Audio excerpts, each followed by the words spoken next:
চলে ওঠো বাংলাদেশ, বেঁচে ওঠো বাংলাদেশ, স্বপ্ন নিয়ে বিশ্ব জয়ে যাও তুমি, এগিয়ে যাও।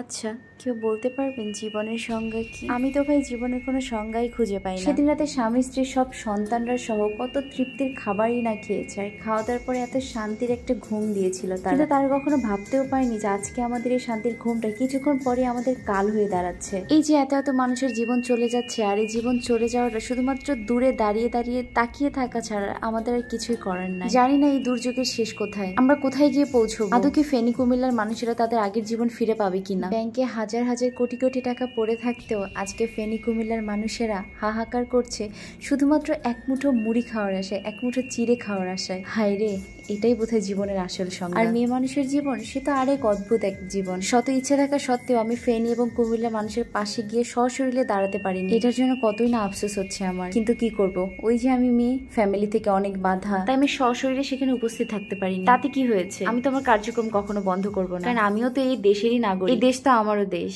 এই দুর্যোগ তো আমারও দুর্যোগ, এই দেশের একজন স্বেচ্ছাসেবিকা আমি। তাই তো আমি আহামরি দূরে যেতে না পারলেও আমি টিএসসি তে গিয়ে আমি আমার দায়িত্বটুকু পালন করেছি, যেটা আমার সাধ্যের মধ্যে। আমি এবং আমাদের টিম আমরা সারাদিন অক্লান্ত পরিশ্রম করে আমরা চেষ্টা করেছি কোথাও যেন কোনো প্রবলেম না হয়, যারা ত্রাণ দিতে আসছিল সেসব মানুষ যেন কোনো প্রবলেমে না পড়ে, অথবা কোথাও যেন কোনো যানজট না বাঁধে। ত্রাণ কালেক্ট করা থেকে শুরু করে প্রত্যেকটা স্টেপ আমরা ফলো করছিলাম। বাট বিশ্বাস করেন, এই যে বললাম সারাদিনের অক্লান্ত পরিশ্রম, কিন্তু একটুও আমাদের কষ্ট হয়নি। দিন শেষে প্রত্যেকটা মানুষের মুখে একটা তৃপ্তির হাসি ছিল, সবাই যেন এক বুক খুশি নিয়ে সব কাজ করে যাচ্ছিল, কারো মনে কোনো ক্লান্তি ছিল না। সত্যি এই জেনারেশন এবং এই দেশের মানুষগুলো এবার দেখিয়ে দিয়েছে দেশপ্রেম কাকে বলে, আমরা দেশকে কতটা ভালোবাসি এবং দেশের জন্য আমরা কি না করতে পারি। আমরা আমাদের জীবনটা হাসি মুখে বিলিয়ে দিতে পারি এই দেশের জন্য, কারণ আমরা এই দেশকে ভালোবাসি, এই দেশের সহজ সরল মানুষগুলোকে ভালোবাসি। কে কোথা থেকে এসেছে, কে কোথায় যাবে, কে কোথা থেকে আসলো, বিশ্বাস করেন কারো কোনো মাথা ব্যথা নেই।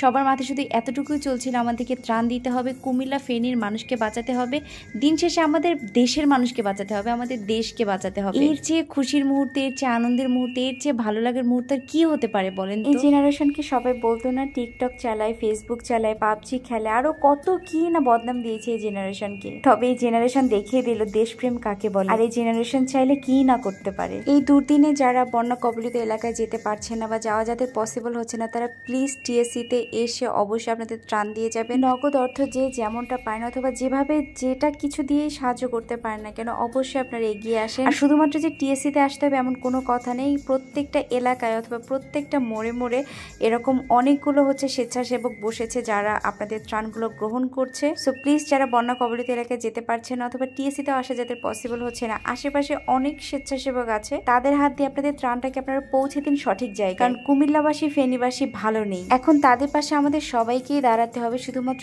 একজন দুজন দাঁড়াতে হবে না, প্রত্যেকটা মানুষকে এগিয়ে আসতে হবে নিজ নিজ জায়গা থেকে। আপনি যদি আপনার 3 বছর আগের একটা পুরানা জামা দিতে চান, সেটাও দিতে পারেন, সেটার মাধ্যমে কেউ না কেউ উপকৃত হবে। তো প্লিজ আপনারা একটু আপনাদের সাহায্যের হাতটা বাড়িয়ে দিন, এদেশের মানুষগুলোকে বাঁচান, এটা আমাদেরই দায়িত্ব। এখনকার টিএসসি আসে, আগের টিএসসি নেই, যেখানে শুধুমাত্র প্রেমের তরঙ্গ ছিল, প্রেমের বন্ধন ছিল, এখন সেই টিএসসিতে শুধুমাত্র মানবতার বন্ধনে আবদ্ধ সবাই। সো আজকের ভিডিও এখানে রাখছি, সবাই ভালো থেকে দেখা হবে নেক্সট ভিডিওতে। টেক লাভ।